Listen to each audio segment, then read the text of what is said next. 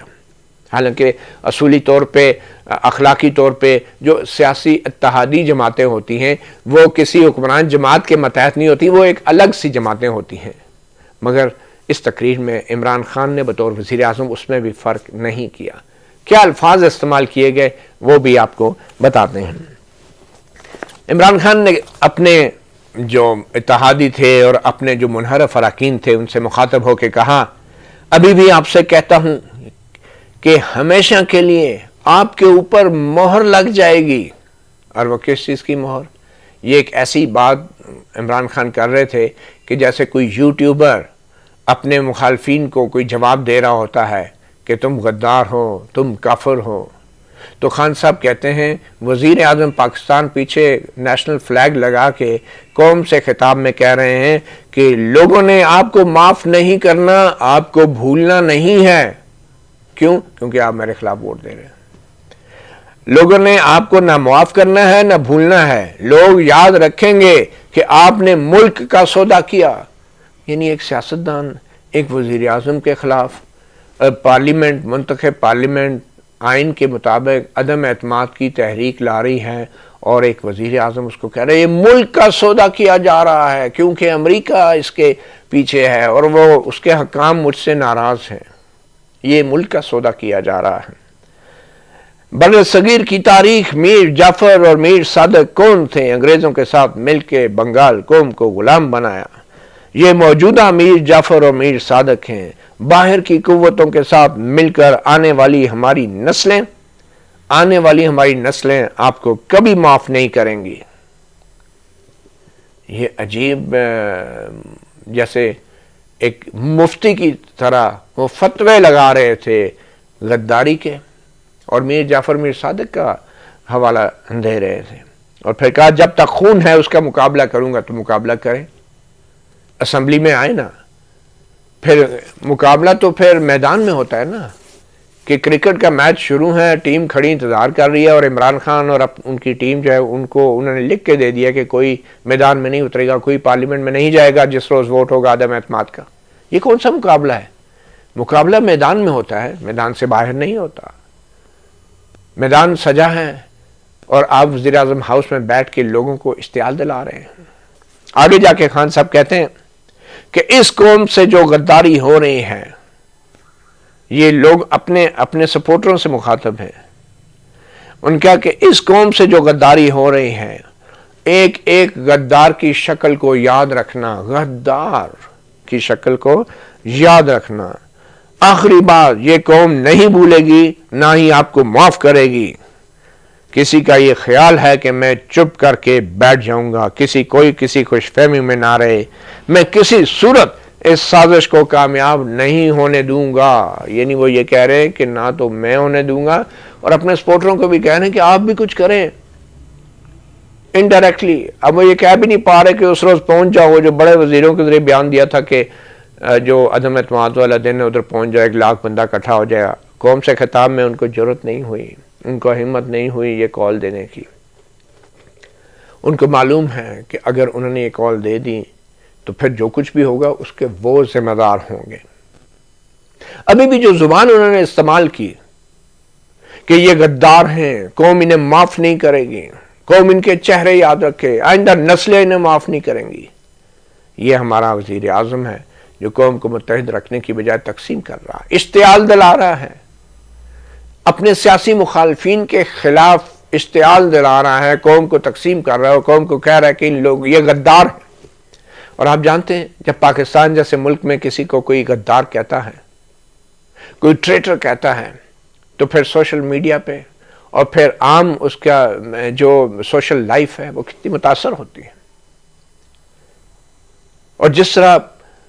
مختلف غداری کے مقدمات درج کیے گئے، اگر یہ لوگ غدار ہیں تو وزیر اعظم ایف آئی اے کو کہہ کے ان کے خلاف غداری کے مقدمے درج کرائیں کہ یہ لوگ جو ہے میرے خلاف ووٹ دینے لگے ہیں، یہ غدار ہیں۔ یہ آپ سبق دے رہے ہیں اپنی قوم کو۔ ایک پہلے یہ ملک اور یہ قوم جو ہے اس نے کتنے عشروں سے تشدد دیکھا ہے، افغانستان میں دہشت گردی کا سامنا کیا ہے، شدت پسندی کا شکار ہوئی ہے یہ قوم، مذہبی شدت پسندی کا شکار ہوئی ہے، اور ایک وزیر اعظم ٹی وی پہ بیٹھ کے قوم سے خطاب میں کہہ رہا ہے یہ غدار ہیں، قوم انہیں معاف نہیں کرے گی، ان کو آئندہ نسلیں نہیں یاد رکھیں گی۔ یہ وزیر اعظم قوم کو کس کے خلاف اشتعال دلا رہے ہیں؟ کیوں اس شدت پسندی کو ہوا دے رہے ہیں جو حب الوطنی کے نام پہ، مذہب کے نام پہ اس ملک میں آج تک رہی ہے؟ کیا صرف ایک وزارت عظمی؟ کیا آپ خدا نخواستہ آپ کی پارٹی ختم تو نہیں ہو جائے گی؟ آپ ایک سیاستدان ہیں، قوم کو آپ کس طرف، کیوں تشدد کی طرف راغب کر رہے ہیں؟ کیوں اپنے سیاسی مخالفین کو غدار کہہ رہے ہیں؟ اور پھر مذہب کا ہتھیار جس سے آپ استعمال کرتے ہیں، ہر بار جو ہے پہلے سپارے سے شروع کرتے ہیں، ہر بار، اور پھر اس کے بعد اس کے ساتھ خود سیاست کو ملا لیتے ہیں۔ اگر آپ اتنے مذہبی ہوتے تو پھر اسلامی تحریک انصاف کا نام رکھتے، اپنی پارٹی میں آپ نے ماڈرن قسم کا نام رکھا ہے، آپ کی جو گیدرنگ ہیں، جو جلسے احتجاج جلوس ہوتے ہیں، اس میں تو کوئی ایسا تاثر نہیں ملتا کہ یہ کسی مذہبی جماعت کا کوئی احتجاج ہے۔ آپ کی لائف کے اوپر ہم نہیں جاتے، مگر آپ جس طریقے سے مذہب کا سہارا لے رہے ہیں تو آپ اس ملک میں جو آلریڈی مذہبی شدت پسندی کا شکار ہیں، اور پھر صاحب آپ لوگوں کو کہہ رہے ہیں کہ یہ میرے مخالفین غدار ہیں، آپ کیا کروانا چاہ رہے ہیں اس ملک میں؟ فساد، سول وار کروانا چاہ رہے ہیں آپ صرف اپنی ایک کرسی کے لیے؟ انتہائی شرمناک، انتہائی افسوسناک، انتہائی خود غرضی کا مظاہرہ۔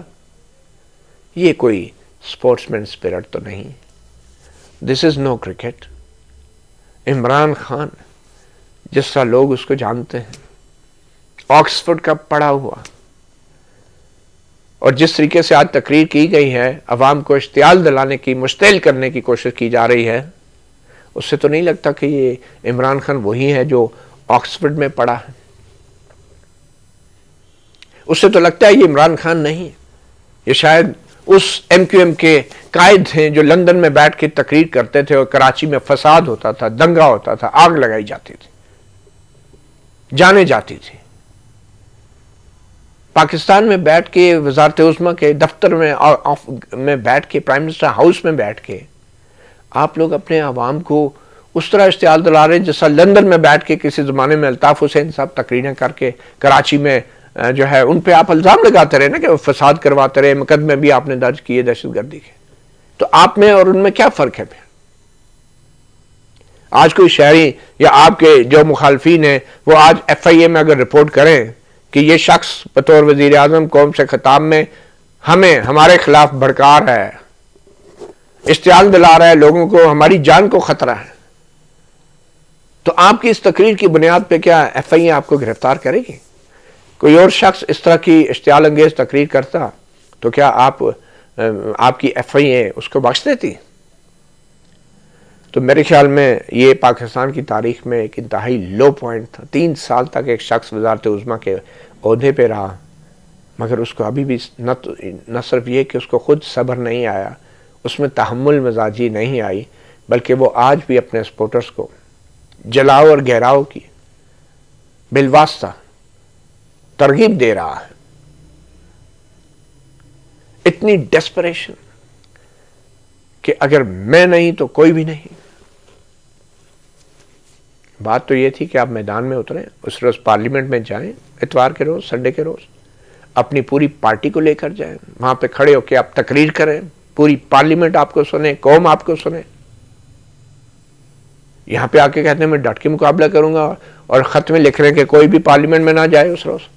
مطلب آپ کو یہ خطرہ ہے کہ جو پارلیمنٹ میں جائیں گے تو ان میں سے کچھ لوگ نکل کے آپ کو چھوڑ کے چلے جائیں گے، جنہوں نے چھوڑنا تھا وہ چلے گئے، لیکن شاید آپ کو باقیوں پہ بھی اعتبار نہیں، اعتماد نہیں، اس لیے پارلیمنٹ میں جانے سے انہیں ایک خط کے ذریعے روک رہے ہیں آپ۔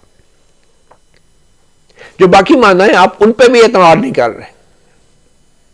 اس کی وجہ تو سمجھ آتی ہے کیونکہ آپ کو اپنی پالیسیوں، اپنے رویے، اپنے کنڈکٹ کا اچھی طرح معلوم ہے، اس لیے آپ کوئی رسک نہیں لینا چاہتے۔ آپ کو یہ شک ہے کہ آپ کی ٹیم کے کھلاڑی بک جائیں گے، اور بکے ہوئے ہیں۔ تو اس ٹیم کو بنانے والا کپتان اس میں اس کا قصور ہے یا نہیں؟ تو پھر کھل کے کیوں نہیں کھیلتے؟ اگر آپ اتنے بہادر ہیں تو پھر پارلیمنٹ میں آئیں، قوم سے خطاب کریں اور اپنی تقریر میں عوام کو اشتعال نہ دلائیں۔ آگے جا کے وزیر اعظم صاحب کہتے ہیں ملک کا فیصلہ ہونے جا رہا ہے، ہمارا انصاف کے نظام میں صلاحیت نہیں کرپٹ لوگوں کو جیل بھیجنے کی۔ تو یہ کرپٹ لوگ صرف آپ کے سیاسی مخالفی نہیں، آپ کے صفوں میں بھی، آپ کے تحریک انصاف میں بھی، آپ کی حکمران جماعت میں بھی رہے۔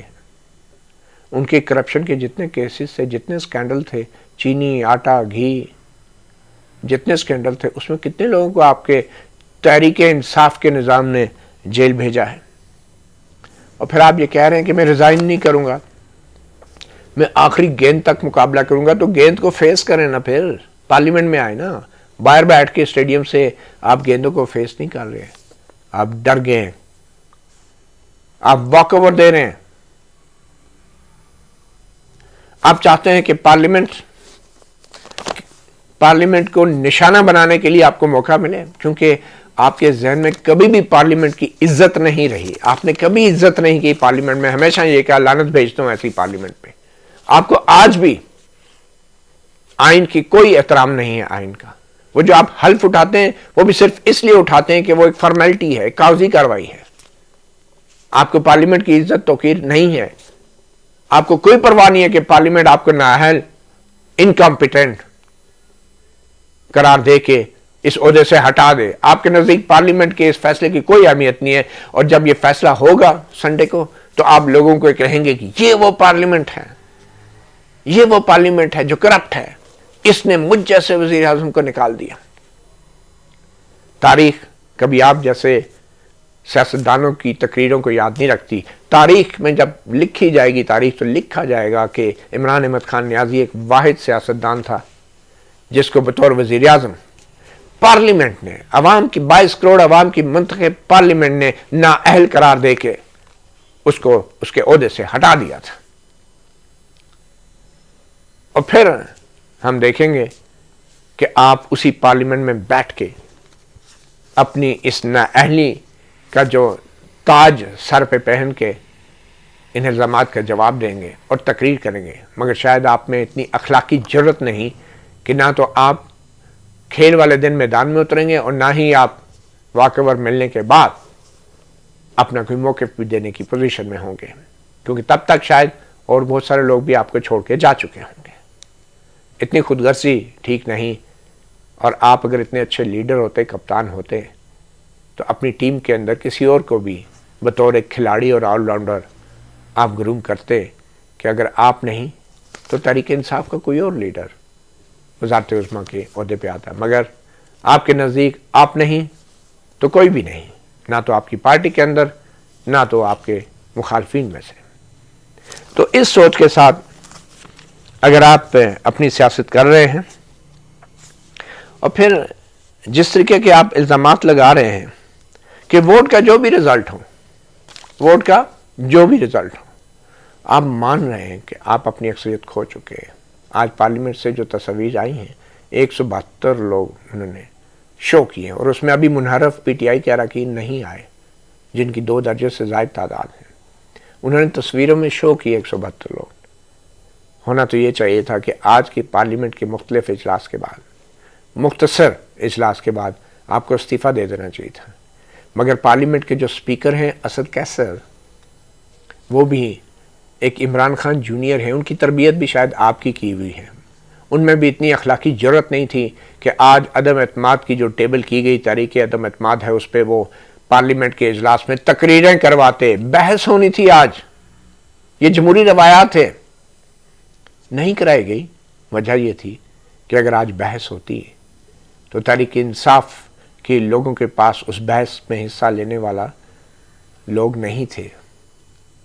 وہ کھڑے ہو کے اپنے حلقے کے عوام کے جذبات کے خلاف عمران خان کو شاید دفاع نہیں کر سکتے تھے۔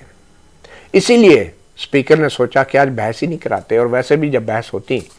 اور عمران خان کے نااہلی اور عدم اعتماد کے حوالے سے جب تقاریر ہوتی تو پورے میڈیا میں وہ چل رہی ہوتی، تو اسپیکر اسد کیسر نے یہ فیصلہ کیا کہ یہ بحث نہیں کروانی، تاکہ میڈیا میں صرف وزیر اعظم عمران خان کا خطاب چلے، وہ وزیر اعظم جو اپنی اکثریت کھو چکا ہے، اور 2 دن تک مزید اس خطاب کے اوپر ہی بحث ہوتی رہے،